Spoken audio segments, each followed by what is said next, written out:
धन धन सतगुरु तेरा ही आसरा। प्यारे सतगुरु जी की प्यारी सत्संग जी, आप सभी का हार्दिक स्वागत है हमारे यूट्यूब चैनल में।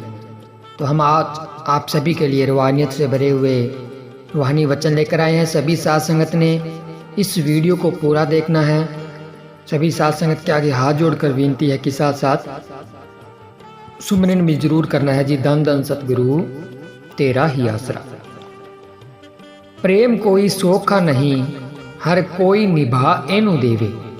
खुआरियां ते परेशानियां कोई सूरमा ही झल एना लेवे। कहंदे शाह सतनाम जी सिर दे के गली गुरु पाई। भाई मंज बहुत अमीर घराने से संबंध रखता था। वह सुल्तान सखी सरवर का उपासक था। एक दिन उसे श्री गुरु अर्जन देव जी की संगत में जाने का समय मिला। सत्य असत्य की समझ आ गई। ज्ञान हुआ कि मैं तो बहुत छोटी शक्ति को मानता हूँ। श्री गुरु अर्जन देव जी महाराज पूर्ण गुरु है, क्यों न इनकी शरण ले ली जाए। पिछला नसीब जाग गया। हाथ जोड़कर विनती की, सच्चे पातशाह मुझे नाम की दात बख्शकर अपना सेवक बना लो। श्री गुरु अर्जन देव जी ने भाई मंज से पूछा कि तू किसको मानता है? तो उसने कहा कि मैं सखी सरवर का उपासक हूँ। गुरु साहिब कहने लगे कि अच्छा, पहले सखी सरवर का स्थान गिरा कर आ, फिर नाम मिलेगा। भाई मंज यह हुक्म मानकर घर को चला गया और पीर खाना गिराकर वापिस आ गया। श्री गुरु अर्जन देव जी ने उसे नाम दे दिया तो वह घर वापिस चला गया। उस दिन से उसकी बहुत हानि होनी आरंभ हो गई। सब पशु, घोड़े, बैल इत्यादि मरते गए। अन्य भी काफी नुकसान हो गया तथा बहुत निर्धन हो गया। यहाँ तक कि सिर पर कर्जा भी चढ़ गया। गांव के लोगों ने कहा कि भाई मंज अब दोबारा पीर खाना बना ले। देख तेरा कितना नुकसान हो गया है, नहीं तो तेरी और भी बुरी हालत होगी। परंतु भाई मंज ने कहा कि बेशक कितना नुकसान हो गया तथा और कितना हो जाए, परंतु दोबारा मैं पीर खाना नहीं बनाऊंगा। कर्जा लेने वाले साहूकारों ने कहा कि या तो हमारा रुपया दे दे, नहीं तो गांव छोड़कर चला जा। भाई मंज गांव छोड़कर कहीं बाहर जाकर रहने लगा। एक भाई मंज, एक उसकी पत्नी तथा एक उसकी पुत्री, घर में 3 सदस्य थे। वे बाहर से घास खोद कर लाते तथा शहर में बेचकर इस तरह वह रोटी का गुजारा करने लगे। इसी प्रकार कई दिन बीतने के बाद गुरु साहिब ने एक शिष्य को चिट्ठी देकर भाई मंज के पास भेजा और शिष्य को कहा कि भाई मंज से 20 रुपए लेकर चिट्ठी देना। यह हुक्म लेकर शिष्य भाई मंज के पास पहुंच गया। गुरु साहिब के हुक्म अनुसार सारी बात कह दी। भाई मंज सुनकर बहुत खुश हुआ। अपनी पत्नी के साथ सलाह करने लगा कि रुपए कहाँ से लाएं। वो उसके पास जो 1-2 जेवर थे उसने वह दे दिए। भाई मंज जेवर सुनार के पास ले गया और उसे कहा, मुझे 20 रुपए दे दे। सुनार ने 20 रुपए दे दिए और जेवर ले लिए। भाई मंझ ने 20 रुपए देकर शिष्य से चिट्ठी ले ली।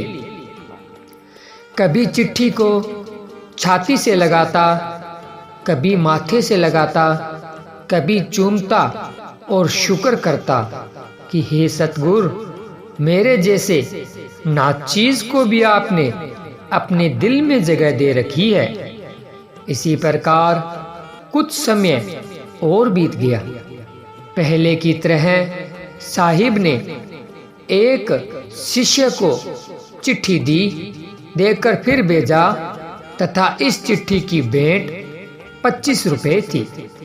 शिष्य ने उस प्रकार जाकर भाई मंझ को हुक्म सुना दिया। अब सोचता है कि 25 रुपए कहाँ से लाऊं, पास कुछ भी नहीं है। एक समय था कि गांव का चौधरी भाई मंझ की पुत्री का रिश्ता मांगता था, परंतु उस समय भाई मंझ ने अपने मुकाबले का न समझते हुए इनकार कर दिया था। भाई मंझ को ख्याल आया कि अब उस चौधरी को ही मिलना चाहिए। उसकी पत्नी चौधरानी के पास गई और कहा कि हम अपनी पुत्री का रिश्ता करते हैं, परंतु अब हमें 25 रुपए की जरूरत है, वह हमें दे दो। चौधरानी से रुपए लेकर भाई मंझ की पत्नी वापिस आ गई। भाई मंझ ने शिष्य को रुपए देकर चिट्ठी ले ली और पहले की भांति चिट्ठी का आदर सम्मान किया। अभी भी भाई मंझ की परीक्षा बाकी थी। कुछ देर बाद गुरु साहिब की चिट्ठी आई, जिसमें लिखा था कि भाई मंझ दरबार में आ जाए। तो भाई मंझ और उसकी पत्नी दरबार में चले गए। पत्नी तो लंगर के बर्तन साफ करने की सेवा करती और भाई मंझ लंगर के लिए लकड़ियां चुन कर लाता। कुछ दिनों के पश्चात गुरु साहिब ने शिष्यों से पूछा कि भाई मंझ रोटी कहाँ से खाता है। उन्होंने कहा कि सब ही लंगर से खाते हैं, वह भी वहीं से ही खाता है। गुरु साहिब कहने लगे कि फिर तो वह सेवा की मजदूरी ले लेता है। भाई मंझ की पत्नी ने यह वचन सुन लिया और जाकर पति को सुना दिया, परंतु कुर्बान उस शिष्य के भाई मंझ तनिक भी न डोला। कहने लगा, कल से कोई अन्य उपाय करेंगे। मन में जरा सा भी ख्याल न आया। जब आधी रात हुई तो बाहर से लकड़ियां चुन लाया और बाजार में बेचकर उनकी रोटी खा ली तथा बाकी समय लंगर की सेवा में गुजारा। किसी ने सच कहा है, वो जिससे प्यार करता है उसको आजमाता है, वो जिससे प्यार करता है उसको आजमाता है, खजाने रहमतों के इस बहाने लुटाता है। एक दिन जंगल में लकड़ियां लेने के लिए गया, उधर से आंधी आ गई। आंधी ने ऐसा धक्का दिया कि बेचारा लकड़ियां समेत कुएं में गिर गया। गुरु साहिब तो घट घट तथा पट पट की जानने वाले होते हैं। जब भाई मंझ के गिरने की घटना हुई तो गुरु साहिब आप नंगे पांव दौड़े तथा संगत को हुक्म दिया कि रस्सा और सीढ़ी ले आओ। संगत तो हैरान हो गई कि पता नहीं क्या हो गया है। गुरु साहिब ने वहां पहुंचकर कहा कि भाई मंझ से कह दो कि वह लकड़ियों को छोड़कर बाहर निकल आए। संगत ने रस्सा और सीढ़ी लटका दी, परंतु वह कहने लगा कि पहले लकड़ियां निकालो ताकि यह भीग न जाए, मैं बाद में बाहर निकलूंगा। अभी भाई मंझ की परीक्षा और भी बाकी थी। एक शिष्य कहने लगा कि देख तेरी कितनी बुरी हालत हुई है। छोड़ ऐसे गुरु को और बाहर निकला, क्यों दुख सहन करता है। भाई मंझ रो कर कहने लगा कि हाय हाय, मेरे गुरु को कुछ न कहो, मेरे मन बहुत दुखी होता है। तो फिर पहले लकड़ियां निकाल ली गई, बाद में भाई मंझ बाहर निकला। गुरु अर्जन देव जी ने दयाल होकर पूछा कि भाई मंझ मांग क्या मांगता है, जो मांगे वहीं दे दे। परंतु भाई मंझ प्रेम का पुजारी, दीदार की भिक्षा मांगने वाला, कुर्बानी का पुतला कहने लगा कि सच्चे पातशाह, मुझे कुछ भी नहीं चाहिए, केवल आपकी आवश्यकता है। गुरु साहिब यह सुनकर बड़े खुश हुए तथा भाई मंझ को पकड़ कर छाती से लगा लिया और वरदान दिया, मंझ प्यारा गुरु का, गुर मंझ प्यारा, मंझ प्यारा गुरु का, गुर मंझ प्यारा, मंझ गुरु का बोही था जंग जग लंगन हारा। भाव जिसको तू नाम दे देगा वह आसानी से भवसागर से पार हो जाएगा। इस साखी से भाई मंझ की दुख तकलीफ सुनकर रोंगटे खड़े हो जाते हैं। वास्तव में प्रेम में खवारियां तथा परेशानियां बेशुमार आती है, जिन्हें कोई शूरवीर ही सहन कर सकता है। इस रास्ते पर अत्यंत कठिनाइयों तथा मुसीबतों का सामना करना पड़ता है। अंत कायर आदमी इनका मुकाबला नहीं कर सकते, वे तो मामूली से नुकसान में ही घबरा जाते हैं।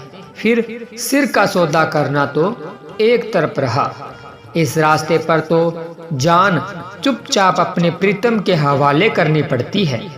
यहाँ पर तो दम मारने की मजाल नहीं है। इस रास्ते पर अक्ल को दखल नहीं, यहाँ कोई कानून नहीं है। सबसे बड़ा कानून प्रीतम की मर्जी है, उसकी रजा में हसमुख रहना पड़ता है। इसी प्रकार बुल्ले शाह जी एक दिन अपने प्रेमी प्यारे को हंसकर कहने लगे कि जो आदमी 4 पैसे की रेवड़ियां ही नहीं दे सकता, भाव छोटी सी कुर्बानी ही नहीं कर सकता, वह दिल की कुर्बानी किस प्रकार कर सकता है। दिल तो वही दे सकता है जिसको सारी दुनिया से बढ़कर अपना प्रीतम ही प्यारा लगता हो। प्रेम लगाना तो आसान है, परंतु इसका निभाना अति कठिन है। इस प्रेम का रास्ता दुनिया से न्यारा है। बुल्ले शाह जी हंस के कहंदे, सुन मेरेया दिलदारा। बुल्ले शाह जी हंस के कहंदे, सुन मेरेया दिलदारा, रेवड़ियां जो दे नहीं सकदा उन्हें दिल की देना यारा। दिल दिलबर नू ओही दिंदे, दिल दिलबर नू ओही दिंदे, जिन्ना लगदा सज्जन प्यारा। बुल्लिया निहू निभाउना, औखा इस प्रेम दा राह न्यारा, औखा इस प्रेम दा राह न्यारा। इसी प्रकार एक और शायर का कथन है, खे खुआरियां भारियां प्रेम अंदर, बाज प्रेम दे कुछ वसूल नहीं। खे खुआरियां भारियां प्रेम अंदर, बाज प्रेम दे कुछ वसूल नहीं। बाज प्यार दिलदार दीदार दे थी, प्रेमी दौलता करन कबूल नहीं। सिर कट के सुट दे विच कदमा, सिर कट के सुट दे विच कदमा, पीछे हट दे सतगुर तो मूल नाही। मिले सिर न बुटियाज सिर बाजो, प्रेम कमावना मखोल फजूल नाही। प्रेम कमावना मखोल फजूल नाही। इसलिए गुरु की गली में जाने के लिए सिर देना पड़ता है। सिर देने के बिना यहाँ अन्य कोई साधन ही नहीं है। हाफिज साहब जी फरमाते हैं कि गुरु के प्रेम की शर्त कम से कम सिर का देना ही है। हे इंसान, यदि तू सिर नहीं दे सकता तो चला जा, प्रेम का नाम ही न ले। कमीना शर्ते वफा तरके सर वबद हाबीज, बिरो अगव जे तो इकार बरनमे आईद। महात्मा नागरीदास जी भी इस प्रकार कथन करते हैं कि यदि इश्क के बाग में आना चाहते हो तो सिर को पहले ही काट कर आगे रख दो। इस तरफ कदम बढ़ाओ। यदि ऐसा कर सकते हो तो इस तरफ आने का ख्याल करो। सिर काट आगे धरे तो पद राखे पाऊ। इश्क चमन के बीच में ऐसा होए ता आऊ। इस प्रकार श्री गुरु नानक देव जी फरमाते हैं कि हे प्रेमी, यदि तुझे प्रेम से खेलने का शौक है तो पहले अपने सिर को हथेली पर रखकर हमारी गली में आ। इस मार्ग पर तब ही पांव रख। यदि सिर देकर भी तू कोई दावा न करे। जब तो प्रेम खिलन का चाओ, सिर तर तली गली मेरी आओ। इतू मार्ग पैर दरीजे, सिर दीजे कान न कीजे। इसी प्रकार कबीर साहिब जी फरमाते हैं कि प्रेम का मार्ग आसान नहीं है। जो सिर काट कर धरती पर रख दे वही इस मार्ग पर चल सकता है। ऐसा करने वाला इंसान इस तरफ आ सकता है। यह बहुत ऊंचा तथा कहने सुनने से बाहर का मार्ग है। सिर को काट कर पाँव के नीचे रखें तब ही प्रेम के अलौकिक रस को चख सकता है। यह तो घर है प्रेम का, खाला का घर नाही। शीस उतारे भुए धरे, तब पेठे घर माही। शीस उतारे भुए धरे, ऊपर राखें पाँव। दास कब फरा यो कहे ऐसा होए ता आओ। यह तो घर है प्रेम का, मार्ग अगम अगाध। शीस काट पग तल धरे, तब निकट प्रेम का स्वाद। जो अपने प्रीतम को खरीदना चाहे पहले उसको प्रीतम के हाथ बिकना पड़ता है। जो अपने आप को प्रीतम के हवाले नहीं करता वह उसे पा भी नहीं सकता। चौथे पातशाह रामदास जी फरमाते हैं कि यदि मुझे कोई मेरा प्रीतम मिला दे तो मैं अपने आप को उसको अर्पण कर दूं भाव, उसके हाथ बिक जाऊं। कोई आन मिलावे मेरा प्रीतम प्यारा, हो तिस पई आप बेचाए। हफीज साहिब जी फरमाते हैं कि तू सब्र रख, क्योंकि प्रेम के रास्ते पर जब तक कोई जान न दे वह प्रीतम सतगुरु तक नहीं पहुंच सकता। हाफिज सब्र बाश की दर राहे आश्क, हर किस की जा नरादर बजाना नर में रस्त। किसी प्रकार किसी फकीर का कथन है, प्रेम के रास्ते पर जाने वालों को हमारा संदेश दे दो कि इस रास्ते अपने आप से परे हो कर ही मंजिल पर एक कदम जाया जा सकता है। रहा नंबरदाने मोहब्बत रा प्याम अजमा रसा, कादरी रहा यक कदम अजब खुद गुजस्तन मंजिल अस्त। यह इसलिए कुर्बानी का मार्ग है।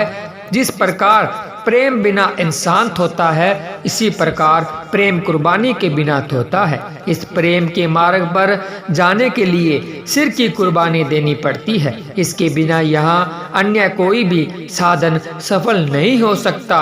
सिर की कुर्बानी देकर ही गुरु की गली में जाया जा सकता है। धन धन सतगुरु तेरा ही आसरा, धन धन सतगुरु तेरा ही आसरा। प्यारे सतगुरु जी की प्यारी साथ संगत जी, आप सभी को सुनाए हमने रूहानी अनमोल वचन। तो आप जी को ये रूहानियत से भरी हुई वीडियो कैसी लगी हमें कमेंट कर जरूर बताएं। और अगर अभी तक आपने हमारे YouTube चैनल को सब्सक्राइब नहीं किया है तो चैनल को सब्सक्राइब जरूर करें जी। मिलते हैं जल्द ही एक और रूहानियत से भरी हुई वीडियो के साथ। तब तक के लिए धन्यवाद। धन धन सतगुरु तेरा ही आसरा, धन धन सतगुरु तेरा ही आसरा।